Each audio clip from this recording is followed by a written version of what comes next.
On Tyneside, they say 2 magpies bring joy. But in football, joy doesn't come easy. It's built through belief, through alignment, through the people who see beyond the next result. When David Hopkinson arrived as Newcastle United's new CEO, he brought a vision of a club reborn. Not just a team chasing Europe, but an identity, shared from the men's game to the women's, from St. James's Park to Gateshead International Stadium. Ross Wilson, the new sporting director, joined with a single demand. One philosophy, one purpose, one heartbeat. 2 teams, trained the same, built the same, judged the same.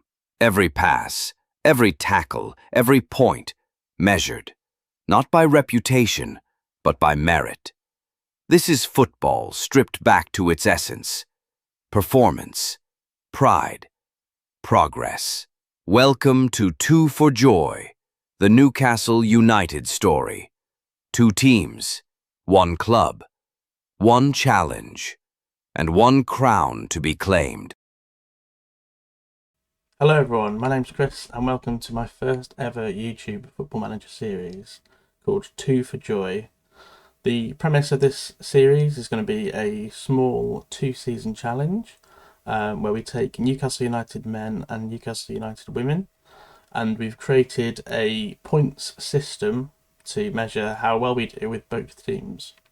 So it's going to be based on league finish, cup and continental finish, head-to-head stats based on various in-game data for each team, our fan expectations and board expectations. As you can see in front of you, there's different points allotted for each of those, with the most important being the league finish and any cup success. And the idea is just to have a bit of fun, getting used to the game, trying out all the new features of FM26. Obviously women's teams included for the first time this year as well, so that should be fun. I'm choosing Newcastle because that's the team I support, so I know the squad's pretty well already, so it shouldn't be too difficult in that regard. I'll be keeping it real world to start with, so up until the 1st January transfer window we won't be making any signings ourselves.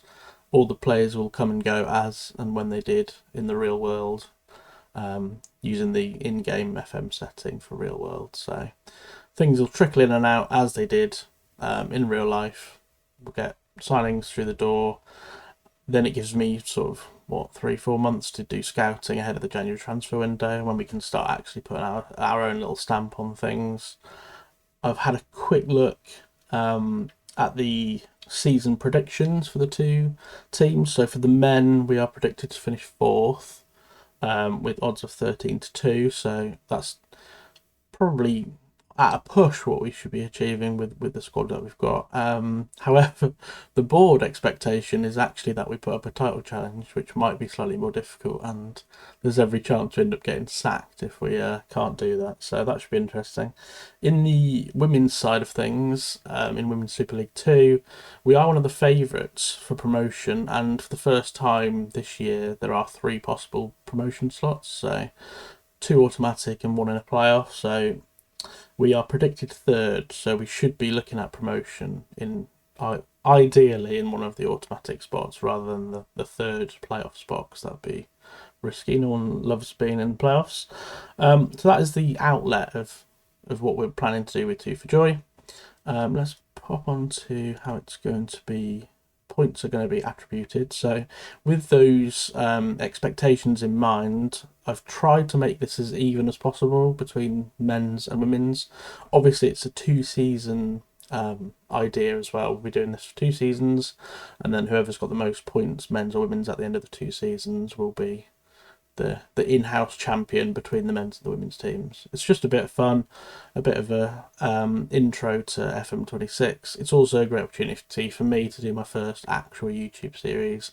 I've messed about for years, thinking, let's just do one, but I'm finally trying to do it. I did a practice with FM24 in the run-up to FM26 coming out, so I feel a bit more confident doing it now. So in front of you is the system we'll be using for attributing the points to the men's and the women's team. Obviously, depending on which team. I wanted to try and make it as fair as possible. Obviously, the men's league is much more challenging than the Women's Super League 2, which is probably why the WSL 2 points look a bit harsh, possibly, but I've tried to balance it based against the expectations. So hopefully we'll be hitting those upper points totals. If we do get promotion, which we should with the women's team in the first season, hopefully, all things well, then we'll be looking at those WSL points on the right, which are a bit easier, well, I say easier to achieve, but not finishing so high up is still rewarded. So top 5 is essentially not far off nailed on in the WSL. There's some very strong squads towards the top end of the league, so it'll be hard to break top 5 first season in the league for sure.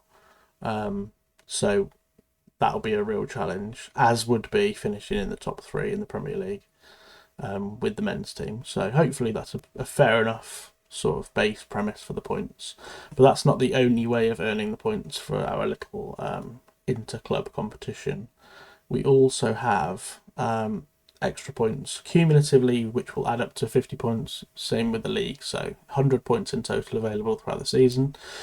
And in our cup and international competitions here, so any European competitions we might end up in, if we win a cup, obviously that's a 30 points straight away. However, if we manage to get to the final but lose, that's 25. Getting to the semi-final, regardless of result, will be 20, and getting to a quarter-final will be 15. The most we can get from this is 30 points, so we might win 2 cups, but we still only get 30 points for this. Maximum 30 available from that.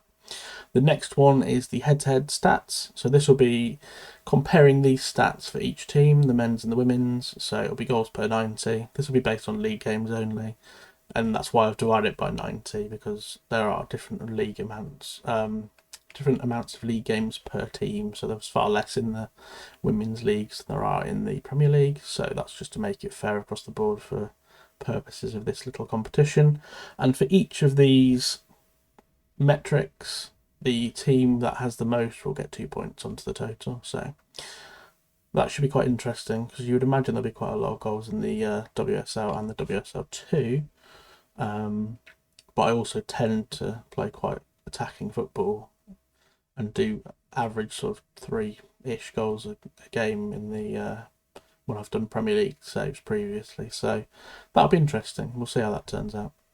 And the final option for accruing points in our little inter-team tournament will be on the board and fan expectations. So if we get any of the A ratings, it'll be 5 points. Any Bs 4, Cs 3, and D will probably be sacked, so 0 anyway. And that is for each team, so regardless of, it's not like only the best team will get these points, both teams will get these points, same with the league position.